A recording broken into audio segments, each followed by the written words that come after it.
اس کے باپ کو بھی پکڑو اور دونوں کو جہنم میں لے جاؤ۔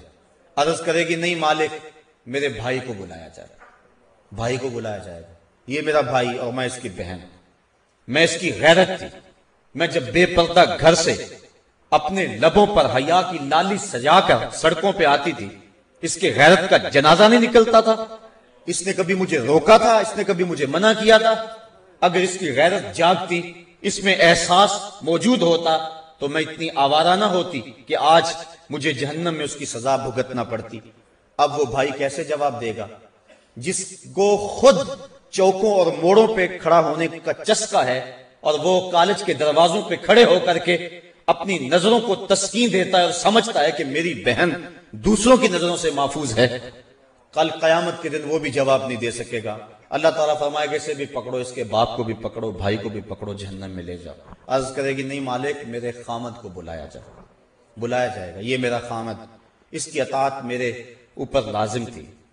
طلاق کی دھمکی ایک ایسی بات اس کے پاس تھی کہ مجھے جو چاہتا منوا لیتا، مجھے اپنے انداز میں ڈھال لیتا۔ ماں باپ کے گھر میں میری جیسی بھی زندگی گزری تھی، گزر گئی تھی، لیکن جب میں اس کے ہاں آئی تھی تو یہ اپنا رنگ مجھے دے دیتا۔ اب وہ خامد کیا جواب دے گا جو خود عورت کی باہوں میں باہیں ڈال کر پارکوں میں گھومتا ہے اور دوستوں کو چائے پہ بلوا کے اپنی بیوی کو بے پردہ سامنے بٹھوا کے کہتا ہے بتاؤ بھابھی کیسی ہے، جو اپنے دوستوں سے اپنی بیوی کے حسن کی داد مانگتا ہے؟ کل قیامت کے دن وہ بے غیرت خامد کیا جواب دے گا؟ اللہ تعالیٰ فرمائے گا اسے بھی پکڑو، اس کے باپ کو بھی پکڑو، خامند اور بھائی کو بھی پکڑو اور جہنم میں لے جاؤ۔ عرض کرے گی نہیں مالک، میرے بیٹے کو بھی بلایا جائے، بیٹے کو بلایا جائے گا، یہ میرا بیٹا اور میں اس کی ماں، میرے سینے میں تو نے تڑپتی ہوئی ممتا رکھ دی تھی، اس کے چہرے کی اداسی میری زندگی میں اجاڑ ڈال دیتی، میری زندگی کا سارا حسن اس کے چہرے کی خوشی سے وابستہ تھا۔ اب یہ اگر مجھے کہتا کہ امی میں کھانا نہیں کھاؤں گا، تو نماز نہیں پڑھتی ہے، تو گھر سے بے پردہ نکلتی ہے، تو کیا میں اپنے اس بچے کی رضا کے لیے اپنے مزاج کو نہ بدلتی؟ اب وہ بھی کوئی جواب نہیں دے گا جس نے ہر خواہش پر مچلنا سیکھا تھا اور اپنی فرمائش کو ماں باپ سے پورا کروایا تھا، لیکن دین کے بارے میں کبھی اس نے اپنے ماں باپ کے کسی معاملے کے اندر کسی حکمت سے بھی کوئی بات نہیں کی تھی۔ اللہ تعالیٰ فرمائے گا اسے بھی پکڑو، اس کے بھائی باپ بیٹے اور خامن کو بھی پکڑو اور پانچوں کو گھسیٹ کے جہنم میں لے جاؤ۔ فرمایا اس طرح ایک عورت 4 مردوں کو جہنم میں لے جائے گی۔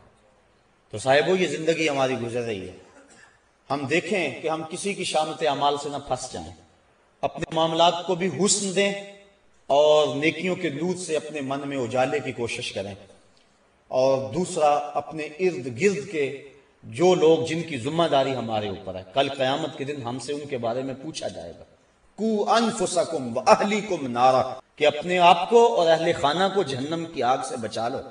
کل کوئی عذر مسموع نہیں ہوگا، نہ ادھر ادھر کی بات کر، مجھے یہ بتا قافلہ کیوں لٹا، مجھے رہزنوں سے غرض نہیں، تیری رہبری کا سوال ہے۔ تو سربراہ تھا خاندان کا، تھا خاندان کیوں لٹ گیا؟ اس کے مزاج میں لادینیت کیسے آ گئی، آوارگی کیسے آ گئی؟ تو اس کا سربراہ تھا، تو قیامت کے دن سربراہ سے سوال کیا جائے گا۔ اللہ تعالیٰ جل شانہ ہمیں ایسے اعمال کرنے کی توفیق دے کہ کل قیامت کے دن ہم سرخرو ہو جائیں۔ اب حضور علیہ السلام کی سنت یہ ایک ایسا نور ہے جس کو اپنانے سے بندہ اللہ کی رحمتوں کا حقدار بنتا ہے۔ اس کی ایک سادی سی مثال میں آپ کے سامنے رکھنا چاہوں گا۔ حج و زیارت کے لیے حرمین طیبین میں حاضری کا شرف نصیب ہوا ہوگا، بڑا خوبصورت منظر وہاں ہوتا ہے صفا اور مروہ کا، ہر حاجی اور ہر معتمر وہاں دوڑتا ہے، دوڑ لگی ہوئی ہے، بچے بھی دوڑ رہے ہیں، بوڑھے بھی دوڑ رہے ہیں، جوان بھی دوڑ رہے ہیں، اور جس سے دوڑا نہیں جاتا اس نے اپنے آپ کو ریڑھی میں ڈلوایا ہوا ہے اور وہ بھی دوڑ رہا ہے۔ یا اللہ، یہ دوڑنا بھی کوئی عبادت ہے؟ اسلام تو ایک لمحہ بھی بے مقصد گزارنے سے میں روکتا ہے، یہ اسلام کا حسن ہے۔ حضرت ابو بکر بن داسا کہتے ہیں کہ حضرت امام ابو داؤد نے اللہ کے رسول علیہ السلام کی 5 لاکھ حدیثوں کو جمع کیا، اور ان 5 لاکھ حدیثوں میں 4000 حدیثوں کا انتخاب کیا۔ 5 لاکھ حدیثوں کا خلاصہ جو تیار کیا وہ 4000 حدیثیں تھیں۔ ان میں سے مناقب اور زہد کی احادیث نکال کر جن سے احکام ثابت کیے وہ صرف 800 حدیثیں تھیں، اور فرمایا میں ان 800 حدیثوں میں سے پھر 4 حدیثوں کا انتخاب کیا، کہا اگر ان 4 حدیثوں پہ عمل کر لو تو تمہاری دنیا اور تمہارے دین کے لیے یہ 4 حدیثیں ہی کافی ہیں۔ ان 4 حدیثوں میں سے ایک حدیث یہ ہے، من حسن اسلام المرء ترکہ ما لا یعنی ہے، آدمی کے اسلام کا حسن یہ ہے کہ وہ ہر بے مقصد کام کو چھوڑ دے۔ تو یہ اسلام کا مزاج ہے۔ قدم اٹھانے سے قبل مومن سوچتا ہے اس کا فائدہ کیا ہوگا۔ اب 3.5 میل کی دوڑ ہے اور وہاں حاجی اور معتمر دوڑ رہا ہے، دل میں خیال پیدا ہوتا ہے کہ یہ مقصد کیا ہے۔ حضرت ہاجرہ تو دوڑ رہی تھی، پانی کے لیے دوڑ رہی تھی، بیٹے کو پانی چاہیے تھا تو بیٹا تڑپ رہا تھا۔ حاجی کی تو بغل میں پانی کی بوتل ہوتی ہے، وہ پانی کے لیے تو نہیں دوڑ رہا ہوتا۔ امیر بھی دوڑ رہے ہیں، غریب بھی دوڑ رہے ہیں، بچے بھی دوڑ رہے ہیں، بوڑھے بھی دوڑ رہے ہیں، بعض ساری فیملیاں گئی ہوتی ہیں، چھوٹے چھوٹے بچے بھی دوڑ لگا رہے ہوتے ہیں۔ کیا وہ منظر ہوتا ہے، بادشاہ بھی دوڑ رہے ہیں، کج کلا بھی دوڑ رہے ہیں، غریب بھی دوڑ رہے ہیں، امیر بھی دوڑ رہے ہیں، اور ان راہوں پہ نبی بھی دوڑے ہیں، ولی بھی دوڑے ہیں، غوث اور کتب اور ابدال بھی دوڑے ہیں، خود امام الانبیاء بھی دوڑے ہیں۔ یا اللہ، یہ دوڑنا بھی کوئی عبادت ہے؟ یہ دوڑ ہی لگی ہے، سروں کا سمندر نظر آ رہا ہے، کوئی ادھر جا رہا ہے، کوئی ادھر آ رہا ہے، پانی کی بوتلیں بغل میں رکھی ہوئی ہیں، پانی بھی نہیں چاہیے، بیٹے بھی ساتھ ہیں، یہ کیوں دوڑ رہے ہیں؟ اللہ نے کہا کہ میری بندی نے راہوں پہ دوڑی تھی۔ یہ پروٹوکول ہے، یہ اعزاز ہے، یہ تکریم ہے۔ ذرا منظر تصور میں لائے نا، جب سیدہ ہاجرہ کو حضرت ابراہیم نے چھوڑا، اللہ کا حکم تھا، رات کو چھوڑا، صبح رخصت ہونے لگے، حضرت ہاجرہ آگے بڑھی، تمسکت بعضیالہ، دامن کو تھام لیا، کہا میرے شوہر نامدار، اس وادی بے آب و گیا میں چھوڑ کے کہاں جا رہے ہیں ہمیں؟ ایسی وہ وادی جہاں انسان تو کیا حشرات الارض بھی نہیں پائے جاتے تھے، وہاں انسانی اور حیوانی زندگی کیا، وہاں نباتات بھی نہیں تھے۔ مورخ اسلام حفیظ جلندری اس وادی کا نقشہ کھینچتا ہے، وہ کہتا ہے وہ وادی جس میں وحشت بھی قدم رکھتی تھی ڈر ڈر کے، جہاں پھرتے تھے آوارہ تھپیڑے بادے سر سر کے، جہاں پہ گھاس اگتی ہے، جہاں نہ پھول کھلتے ہیں، مگر یہ سرزمین ہے آسماں بھی جھک کے ملتے ہیں۔ وہ بے آب و گیا وادی، اور تنہا عورت، گود میں بچہ، اور کوئی وہاں پانی کا انتظام بھی نہیں ہے۔ تو دامن پکڑا اپنے شوہر کا، کہا اس تنہائی میں چھوڑ کے کہاں جا رہے ہیں؟ حضرت ابراہیم نے کوئی جواب نہیں دیا، پھر قدم اٹھایا، پھر دامن پکڑ لیا، کہا کیوں چھوڑ کے جا رہے ہو؟ پھر کوئی جواب نہ دیا۔ جب تیسرا قدم اٹھایا تو حضرت ہاجرہ نے خود کہا کیا ہمارے رب کا یہ حکم ہے؟ کالا نعم، کہا ہاں، کہا پھر خیر سے جائیے، اگر اس کا حکم ہے اللہ کی قسم وہ ہمیں ضائع نہیں ہونے دے گا۔ پھر وہاں حضرت ہاجرہ نے دن اور رات گزارے، وہاں دن کو خوف آئے، پہاڑ ایسے محیط جیسے فولاد پگھلا کے ڈال دیا گیا، اور وہاں حشرات الارض بھی نہیں ہے، اور اللہ کی بندی نے حد کر دی، اللہ پر توکل کی۔ آسان کام نہیں تھا، یہاں تو بڑے بڑے پہلوانوں کے پتے پانی ہو جائیں، اور ایک عورت ذات اور محیط پہاڑ اور رات اور دن اور تنہائی اور غربت اور معصوم بچہ پانی نہ ملا تو ضائع ہو جانے کا ڈر الگ۔ لیکن سیدہ ہاجرہ نے بھی اللہ پر توکل کی حد کر دی، کہا تو نے بھی حد کر دی، لیکن کل قیامت تک جن راہوں پہ تو دوڑی تھی میں بھی نبیوں اور ولیوں کو ان راہوں پہ دوڑاؤں گا۔ تو یہ عبادت قرار پایا، اس بندی کی ادا کو ادا کیا جا رہا ہے۔ کیوں یہاں کیوں سارے دوڑ رہے ہیں؟ اور اللہ کی رحمتیں ان دوڑنے والوں پہ اترتی ہیں جو اس راہ پہ دوڑتے ہیں، اللہ کا کرم ہو جاتا ہے ان کے اوپر، اس کے بعد سر منڈوا کے عمرہ مکمل۔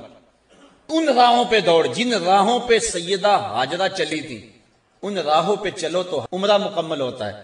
تو یارو، جن راہوں پہ امام الانبیاء چلے تھے، اگر کوئی اس طریقہ مسلوکہ پہ چلتا ہے تو اللہ اس پہ اپنی کتنی کرم نوازیاں فرماتا ہے۔ اور ہم صحابہ کو دیکھتے ہیں، انہوں نے ساری زندگی اتباع سنت میں گزار دی۔ حضرت انس بن مالک رضی اللہ تعالیٰ عنہ کو کسی نے دیکھا کہ شوربے سے کدو شریف کے ٹکڑے نکال نکال کے کھا رہے ہیں۔ کسی نے پوچھا یہ کیا کر رہے ہو؟ کہا مجھے نہیں پتا، ایک دن میں نے حضور کو یوں کرتے دیکھا تھا۔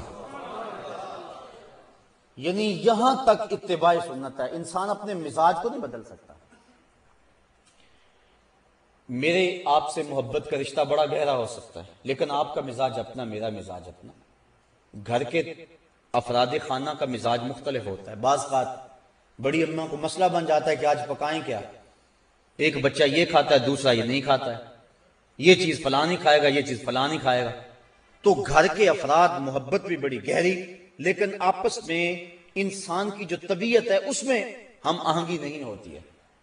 لیکن صحابہ پہ قربان جائیں، انہوں نے اپنے مزاج کو بھی حضور کے مزاج میں ڈھال دیا۔ کہا میں اس لیے کدو کھا رہا ہوں کہ یہ حضور کو پسند تھا۔ اللہ اکبر۔ اور حضرت امام مالک نے فتویٰ دیا، فرمایا جو کہتا نا مجھے کدو شریف پسند نہیں، اسے کوڑے مارے جائیں، اس لیے کہ اس کو تو میرے آقا نے پسند کیا ہوا ہے۔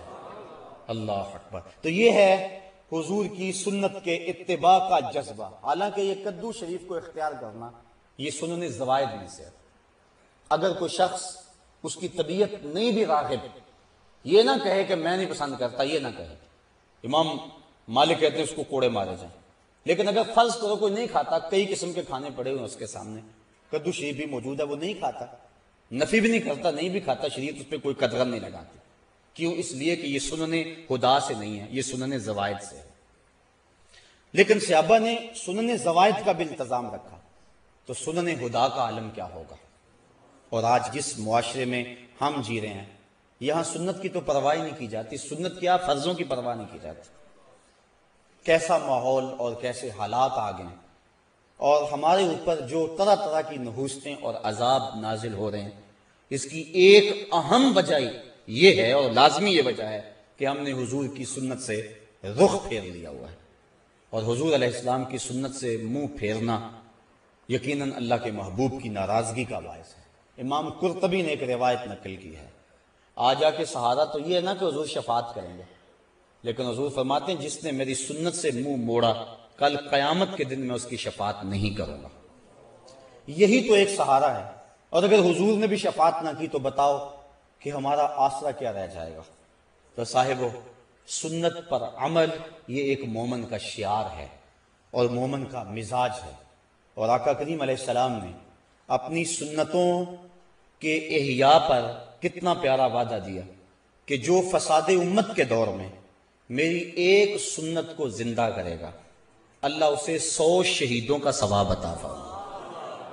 ایک شہید کا درجہ تھوڑا نہیں ہے، اس کے خون کا قطرہ زمین پر گرنے سے قبل اس کے سارے گناہ معاف کر دیے جاتے ہیں۔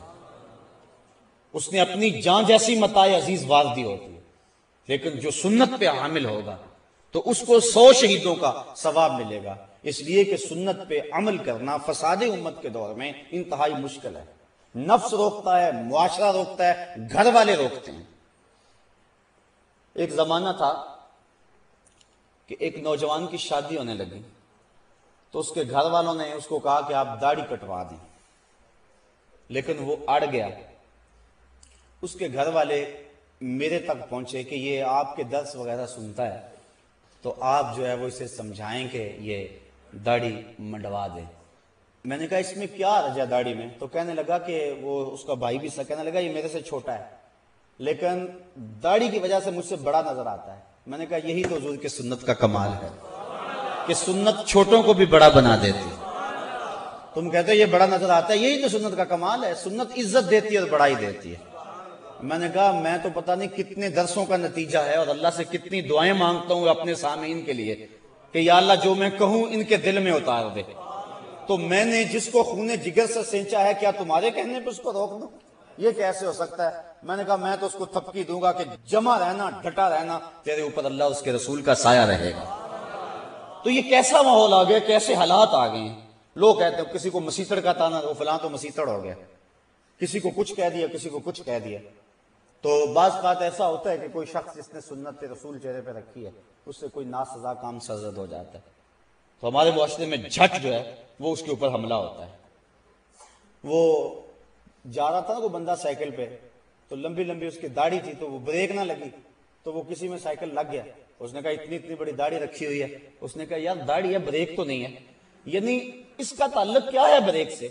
لیکن ہمارے معاشرے کے اندر سنت کو خفیف جانا جاتا ہے، اور جس کے نتیجے میں اللہ تعالیٰ کی طرف سے ہمارے اوپر یہ وبال ہے کہ ہم ہر وقت مشکلات اور دکھوں میں مبتلا ہیں۔ حضور نے فرمایا عرب جب تک امامے کا التزام رکھیں گے دنیا پہ غالب رہیں گے، اور جب امامہ چھوڑ دیں گے تو ان کا غلبہ دنیا سے ختم ہو جائے گا۔ اور آپ دیکھ رہے ہیں جب سے انہوں نے یہ لباس اتار کے وہ اپنا الگ سا قومی لباس بنا لیا تو ان کا رعب زمانے سے ختم ہو گیا۔ تو سنت کے دم سے رعب ہے، اور فرمایا الامائم تیجان العرب، امامے تو عربوں کے سر کا تاج ہے۔ اور جب بدر کے دن فرشتے نازل ہوئے تھے تو ان کے سروں کے اوپر امامے بندھے ہوئے تھے۔ اس طرح داڑھی شریف یہ حضور علیہ السلام کی سنت ہے۔ خسرو پرویز کے 2 قاصد حضور کی خدمت میں آئے، لیکن ان کی منڈی ہوئی داڑیاں اور بڑی ہوئی مونچھیں حضور کے سامنے جب آ کے بیٹھے تو حضور نے فرمایا یہ تم نے کیا شکل بنا رکھی؟ تو انہوں نے کہا ہمارے خداوند خسرو پرویز نے ہمیں داڑھی منڈانے کا حکم دیا۔ تو حضور علیہ السلام غصے میں آ گئے، فرمایا تمہارے جھوٹے خدا نے تمہیں داڑھی منڈانے کا حکم دیا اور میرے خدا نے مجھے داڑھی بڑھانے کا حکم دیا۔ تو ترغیب دی، بلکہ یہاں تک ایک تو ہے کہ داڑھی نہ ہو، دوسرا ہے کہ سنت کی مقدار تک نہ ہو۔ لیکن حضور کا فرمان سنیے اور ذرا اس پہ غور کیجئے۔ ایک تو داڑھی رکھنا سنت ہے، دوسرا کم از کم مٹھی بھر، اور تیسری سنت یہ ہے کہ داڑھی کا استرسال، یعنی داڑھی کو لپیٹا نہ جائے، اس کے اندر مینڈیاں نہ بنائی جائیں جس طرح کہ کفار موتی پروتے تھے، یا اس کو تو دے کر بالکل اس انداز سے اس کی سیٹنگ کی جائے کہ چھوٹی نظر آئے۔ اس کو کہتے ہیں اقد لحیہ۔ اور یہ بھی جو حضور نے ارشاد فرمایا من عقد لحیتہ انا محمدا بری منہ، فرمایا جس نے اپنی داڑھی کو عقد کیا، داڑھی کو گانٹھیں دی، اس کو تو دیے، فرمایا میری خبر پہنچا دو کہ اس سے محمد بیزار ہے۔ تو نہ صرف یہ کہ اس نے داڑھی رکھی ہوئی ہے اور ہے بھی وہ مقدار سنت کے مطابق، لیکن اس کو تو دیتا ہے، تو حضور نے بیزاری کا اظہار کیا۔ اور جو حضور کی سنت کو ہی قطع کرتا ہے اور زبان سے وہ دعویٰ کرے کہ میں عاشق رسول ہوں، تو یہ کس طرح اس کے دعوے کو قبول کیا جائے گا؟ مرزا قتیل دہلی کا بہت بڑا شاعر تھا، اور فارسی اس دور میں قومی زبان تھی، بعد میں ریختی آئی، پھر اردو۔ ایران کا کوئی شخص تھا جس نے مرزا قتیل کے اشعار پڑھے تو بڑا خوش ہوا، دل میں ارماں جاگا کہ میں اس کی زیارت کر کے آؤں کہ وہ بڑا صوفی مزاج کوئی بزرگ ہے، کیونکہ شعروں کے اندر جو مضامین تھے وہ صوفیانہ تھے۔ وہ سفر کر کے جب پہنچا، گھر کے دروازے کو دستک دی، انہوں نے کہا کہ مرزا صاحب حمام پہ گئے ہیں، تو وہ پیچھے حمام پہ چلا گیا۔ تو وہ حجام کے سامنے بیٹھ کے اپنی داڑھی کٹوا رہا تھا، منڈوا رہا تھا۔ اس کے ذہن میں کوئی اور نقشہ تھا، کوئی اور تصور تھا۔ جب اس نے اس حال میں دیکھا تو کہنے لگا مرزا یہ کیا کر رہے، داڑھی تراش رہے؟ تو وہ شاعر تھا، اس نے کہا کہ میں داڑھی تراش رہا ہوں، اپنا ہی منہ چھیل رہا ہوں، کسی کا دل تو نہیں تراش رہا۔ تو اس نے کہا کہ یہ تو سمجھتا ہے میں کسی کا دل نہیں تراش رہا، یہ تو حضور کا دل تراش رہا ہے، یہ تو حضور کو تکلیف پہنچا رہا ہے۔ بس بعض اوقات کوئی ایک جملہ بھی ایسا ہوتا ہے کہ وہ دل پہ اتر جاتا ہے، تو فوراً وہ چیخ مار کے بے ہوش ہو گیا اور گر پڑا۔ اور جب ہوش آئی تو مرزا قتیل نے کہا تعال اللہ چشمم باز کر دی، مرابا جانے جاں ہم راز کر دی، تو نے تو میری آنکھ کھول دی اور مجھے یار کی چوکھٹ تک پہنچا۔ تو سنت کا اتباع، اور یہ صرف داڑھی میں ہی نہیں ہے، صرف امامے بھی نہیں، یہ لباس کی سنت ہے۔ اس کے